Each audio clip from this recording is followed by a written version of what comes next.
वर्तमान स्थिति को लेकर स्वास्थ्य मंत्रालय ने की प्रेस वार्ता। देश में पिछले 24 घंटों में सक्रिय मामलों की संख्या में 6,400 की आई गिरावट।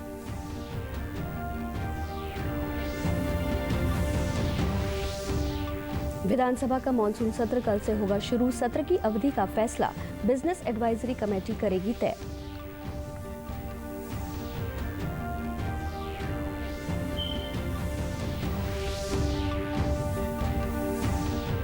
मुख्यमंत्री मनोहर लाल कोरोना पॉजिटिव पाए गए। ट्वीट कर कहा, पिछले सप्ताह उनके संपर्क में आए सभी लोग कोविड जांच कराएं।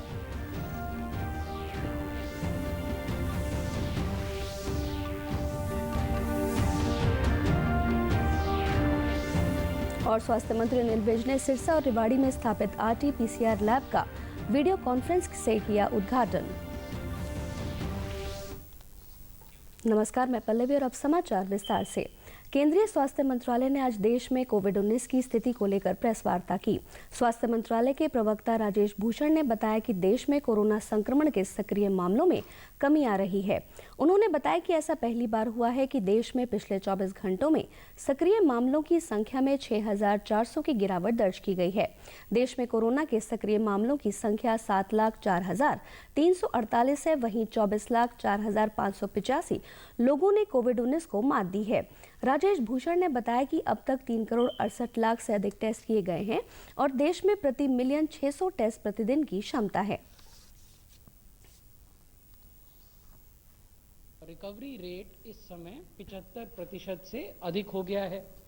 ऐसे जो एक्टिव केस हैं वो कुल केसेस के मात्र 22% रह। 13 अगस्त का अगर आप बार देखें तो उस दिन तक 2,68,00,000 टेस्ट देश भर में हुए थे और पॉजिटिविटी 8.93% थी। अब अगर आप 25 अगस्त को देखें तो 2,68,00,000 से बढ़कर टेस्ट्स की संख्या 3,68,00,000 हो गई। उसके बावजूद पॉजिटिविटी घटकर 8.60 हो गई। तो जो बिंदु हम आपके समक्ष रखना चाह रहे हैं वो ये है कि while the number of tests have increased exponentially, there is a steady decline in the positivity rate. 1 अगस्त को 363 प्रति मिलियन टेस्ट होते थे। अब ये टेस्ट बढ़कर 600 से अधिक हो गए हैं।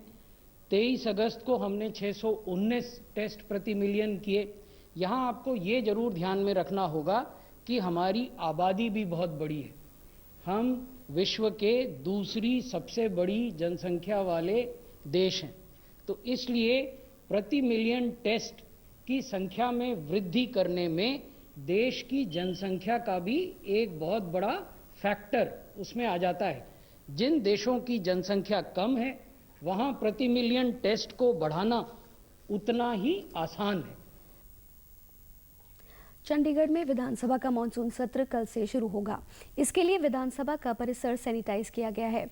विधानसभा के सभी सदस्यों, अधिकारियों और कर्मचारियों का कोरोना टेस्ट हुआ, जिसमें विधानसभा अध्यक्ष, मुख्यमंत्री और परिवहन मंत्री सहित विधानसभा के 6 सदस्य पॉजिटिव पाए गए हैं। आज चंडीगढ़ में पत्रकारों से बातचीत में विधानसभा के कार्यकारी अध्यक्ष रणबीर गंगवा ने कहा कि विधानसभा के मानसून सत्र के लिए सोशल डिस्टेंसिंग को ध्यान में रखते हुए बैठने का प्रबंध किया गया है। उन्होंने कहा कि सत्र कितने दिन चलेगा इसका फैसला बिजनेस एडवाइजरी कमेटी तय करेगी। उन्होंने कहा कि सत्र के लिए कुल 187 प्रश्न हमने विधायकों से मिले थे, जिनका ड्रॉ निकाला गया है। उसकी हमने पूरी तैयारियां कर ली है और कल यानी 26 तारीख से वो सेशन शुरू होगा। सेशन कितने दिन का चलेगा ये डिसाइड कल की जो मीटिंग है BAC की उसके अंदर होगा। कोविड-19 जो वैश्विक महामारी है वो आई हुई है, उसके तहत पूरे उसके जो मापदंड है वो उसके लिए हमने पूरी तैयारी कर ली है। 15 दिन पहले जो समय सीमा होती है क्वेश्चंस की, उसके अंदर टोटल 187 तारांकित प्रश्न हमें प्राप्त हुए थे, उनका ड्रा निकाला जा चुका है। उप मुख्यमंत्री दुष्यंत चौटाला ने कहा कि महिलाओं की 50% पंचायतों में भागीदारी और 75% निजी सेक्टर में रोजगार जैसे प्रमुख मुद्दों को हमें विधानसभा से पास कराना है। उन्होंने कहा कि राज्यपाल ने राष्ट्रपति के पास 75% का जो बिल भेजा है, हमने उनको पंजीकृत कर लिया है। उप मुख्यमंत्री ने कहा कि रोजगार विभाग में एक MOU हुआ है, जिसके तहत स्टाफ सिलेक्शन के 13 लाख अभ्यर्थियों के टॉप 90% परसेंटाइल बच्चों को चयनित किया जाएगा।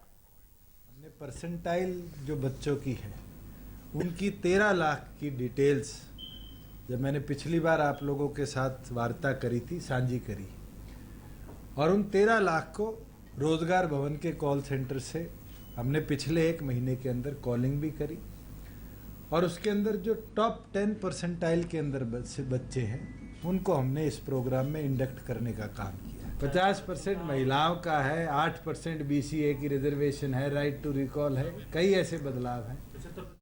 प्रदेश के पंचायती राज को भी चेंज करेंगे, 75% युवा के रोजगार को भी नई दिशा देने का काम करेगा। मुख्यमंत्री मनोहर लाल कल जांच के बाद कोविड संक्रमित पाए गए। इससे पहले बृहस्पतिवार को उनकी जांच नेगेटिव आई थी, लेकिन वे एहतियातन 3 दिन के लिए घर में क्वारंटाइन थे। केंद्रीय मंत्री गजेंद्र सिंह शेखावत के संक्रमित पाए जाने के बाद उन्होंने जांच कराई थी। मुख्यमंत्री ने एक ट्वीट में अपने सहकर्मियों और सहयोगियों से अनुरोध किया कि पिछले सप्ताह उनके संपर्क में आए सभी लोग कोविड जांच कराएं। हरियाणा विधानसभा का मानसून सत्र शुरू होने के 2 दिन पहले कल जांच में विधानसभा अध्यक्ष ज्ञानचंद गुप्ता और 2 भाजपा विधायक भी संक्रमित पाए गए। फतेहाबाद जिले के रतिया विधानसभा क्षेत्र से बीजेपी विधायक लक्ष्मण नापा कोरोना पॉजिटिव पाए गए हैं। नागरिक अस्पताल के सीनियर चिकित्सा अधिकारी डॉक्टर भारत ने बताया कि हरियाणा विधानसभा सत्र शुरू होने वाला है और उसके लिए निर्देश मिले हैं कि विधायक और उनके स्टाफ का कोरोना टेस्ट किया जाए। इन आदेशों के तहत विधायक लक्ष्मण नापा और उनके स्टाफ का सैंपल लिया गया। जांच में विधायक लक्ष्मण नापा की कोरोना रिपोर्ट पॉजिटिव आई है। इसके अलावा रतिया क्षेत्र का एक और केस पॉजिटिव मिला है। सीनियर चिकित्सा अधिकारी ने बताया कि विधायक को होम आइसोलेट कर दिया गया है और उनका इलाज चल रहा है। कल सैंपलिंग करी गई थी, एक तो कॉन्टैक्ट की करी गई थी, एक विधायक साहब की, इनके स्टाफ की गई थी। जिसमें सैनाल से एक पहले पॉजिटिव था, उसके 2 कॉन्टैक्ट पॉजिटिव आए हैं, एक विधायक साहब की पॉजिटिव है, एक वार्ड नंबर 11 से पॉजिटिव आए हैं। तो विधायक साहब का सैंपलिंग इसलिए थी कि वहाँ पे एक तो विधानसभा सेशन चालू होना है, तो इंस्ट्रक्शन थे कि हमारे को सैंपलिंग करनी है। सेकेंड कॉन्टैक्ट भी था इनका, जो फतेहाबाद नागपाल साहब पॉजिटिव आए थे, उनके बाद में इनका वहाँ मीटिंग गैदरिंग वगैरह में कही थे, तो बुलाया था, तो उसके हिसाब से हमने इनका सेक्शन करी जाए तो उनकी आज पॉजिटिव पाई गई। यहाँ जिनको होम आइसोलेशन में रख दिया गया। रतिया में रतिया शहर के 2 पॉजिटिव हैं, जिसमें एक नापा जी है और एक वार्ड नंबर 11 से। स्वास्थ्य मंत्री अनिल विज ने कल चंडीगढ़ से वीडियो कॉन्फ्रेंस के जरिए सिरसा और रेवाड़ी में स्थापित की गई RT-PCR लैब का उद्घाटन किया। इसके साथ ही प्रदेश में ऐसी प्रयोगशालाओं की संख्या बढ़कर 23 हो गई है। मुख्य चिकित्सा अधिकारी सुरेंद्र नैन ने बताया कि लैब में रोजाना 500 लोगों की रिपोर्ट निकालने का लक्ष्य रखा गया है और आगे चलकर इसे और बढ़ाया जाएगा। उन्होंने कहा कि रिपोर्ट जल्द आने से मरीज के संपर्क में आने वाले लोगों को ट्रेस करके उनका इलाज किया जा सकेगा। स्वास्थ्य मंत्री अनिल विज जी ने यहाँ और रेवाड़ी दोनों जगह पे ये उद्घाटन किया है। और ये मशीन लगने से सबसे बड़ा ये फ़ायदा होगा कि एक तो जो जल्दी रिपोर्ट आ जाएगी, इससे हम इमीडिएटली पेशेंट को ट्रेस कर पाएंगे और उसके साथ उसको आइसोलेट या ट्रीटमेंट कर पाएंगे। समाज में वो अगर लेट रिपोर्ट आती है तो समय लगने पर इन्फेक्शन फैलने का खतरा ज़्यादा रहता है, जो कि कम हो जाएगा। उपायुक्त रमेश चंद्र बिढ़ान ने कहा कि इस लैब में जरूरत पड़ने पर दूसरे जिलों के लोगों की भी कोरोना जांच की जाएगी। नागरिकों का कहना है कि जिले में लैब खुलने से समय की बचत होगी और रिपोर्ट भी जल्द मिल सकेगी। सिरसा के अंदर ही टेस्टिंग हो पाएगी। अभी तक रिपोर्टें टेस्ट होने के लिए दूसरी जगह भेजी जाती थी, उसकी रिपोर्ट आने में 2 दिन लग जाते थे, तो देरी होती थी। अब यहाँ पर कार्य होने के कारण रिपोर्ट जल्दी प्राप्त हो जाएगी और कार्रवाई सुचारू रूप से हो पाएगी। पहले जो है नी कोरोना का टेस्ट होता था, 36 घंटों के अंदर रिपोर्ट आती थी और टेस्ट होने के बाद में जो समर्पित आदमी थे वो अपने परिवार से या लोगों से मिल जाते थे और उसके अंदर वो भी संरक्षित हो जाते थे। अब ये रिपोर्ट लगभग 5 और 6 घंटों में सरसों में ही आ जाती है। सिरसा में जो कल लैब खोली गई है उससे जल्दी पता लग जाएगा टेस्टिंग से, ताकि और किसी समर्पित ना हो इसलिए ये सरकार का बहुत अच्छा कदम है। प्रदेश से जुड़ी खबरों को विस्तार से जानने के लिए आप हमारे साथ फेसबुक, ट्विटर और यूट्यूब के माध्यम से भी जुड़ सकते हैं। हमसे जुड़ने के लिए आप हमारे सोशल मीडिया हैंडल को फॉलो कर सकते हैं। सड़क परिवहन और राजमार्ग मंत्रालय ने मोटर वाहन दस्तावेजों की वैधता 31 दिसंबर तक बढ़ाने का फैसला किया है। इसमें फिटनेस, परमिट, लाइसेंस, पंजीकरण और अन्य संबंधी दस्तावेज शामिल हैं। देश में कोविड-19 महामारी से उत्पन्न स्थिति के मद्देनजर ये फैसला किया गया है। कानून प्रवर्तन अधिकारियों को सलाह दी गई है कि अब ऐसे दस्तावेज की वैधता 31 दिसंबर तक मानी जाए। इस फैसले से लोगों को परिवहन संबंधी सेवाएं हासिल करने में मदद मिलने की संभावना है। कोरोना महामारी लॉकडाउन के कारण दस्तावेजों की वैधता अवधि तीसरी बार बढ़ाई गई है। प्रदेश में आज से परिवार पहचान पत्र बनाने का कार्य शुरू हो गया है। ये कार्य 3 सितंबर तक चलेगा। इसी कड़ी में आज यमुनानगर में परिवार पहचान पत्र बनाने का कार्य स्कूलों में शुरू किया गया।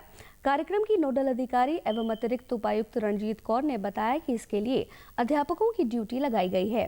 कोरोना के चलते विशेष ध्यान रखा जा रहा है कि एक समय में ज्यादा भीड़ न हो। इसके लिए 22 से ज्यादा अभिभावक एक समय में स्कूल में नहीं बुलाए जाएंगे। परिवार पहचान पत्र बनाए जाएंगे। पहले इसको पायलट प्रोजेक्ट के तौर पर स्टार्ट किया था और पहले हमारे डिस्ट्रिक्ट में 100 पहचान पत्र आए थे जिनको हमने डिस्ट्रीब्यूट करा था।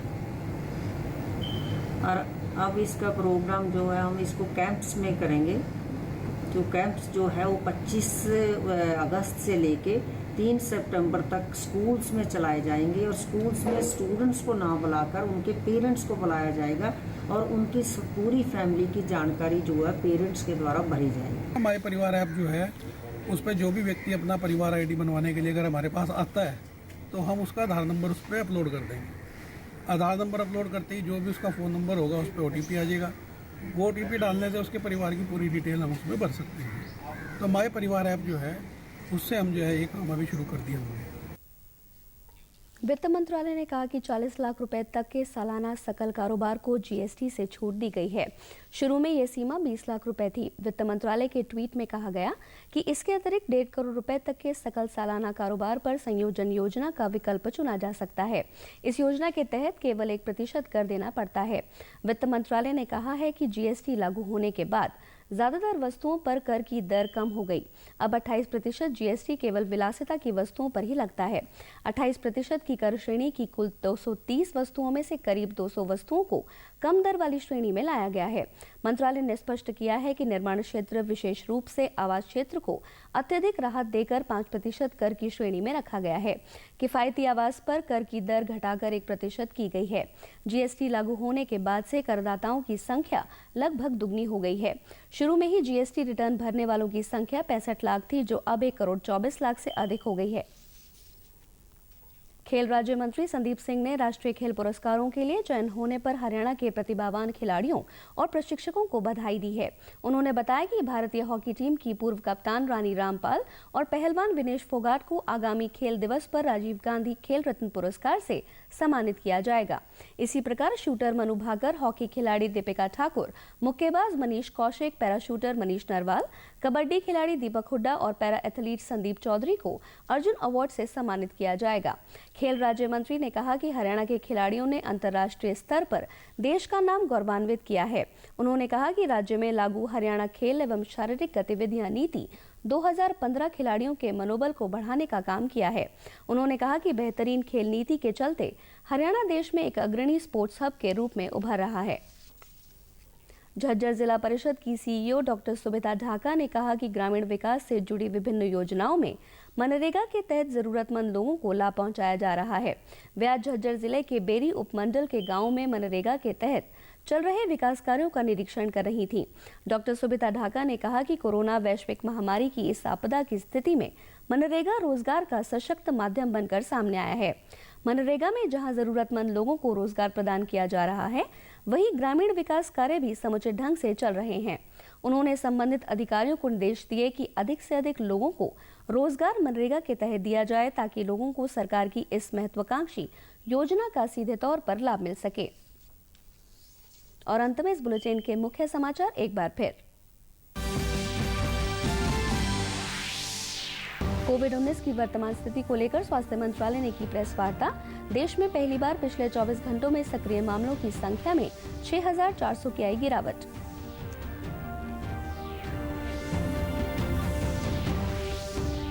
विधानसभा का मानसून सत्र कल से होगा शुरू। सत्र की अवधि का फैसला बिजनेस एडवाइजरी कमेटी करेगी तय।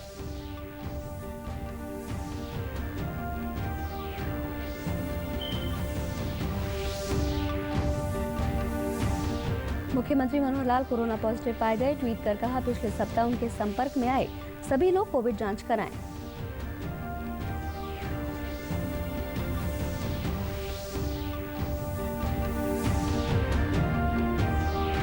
और स्वास्थ्य मंत्री अनिल विज ने सिरसा और रेवाड़ी में स्थापित RT-PCR लैब का वीडियो कॉन्फ्रेंस से किया उद्घाटन।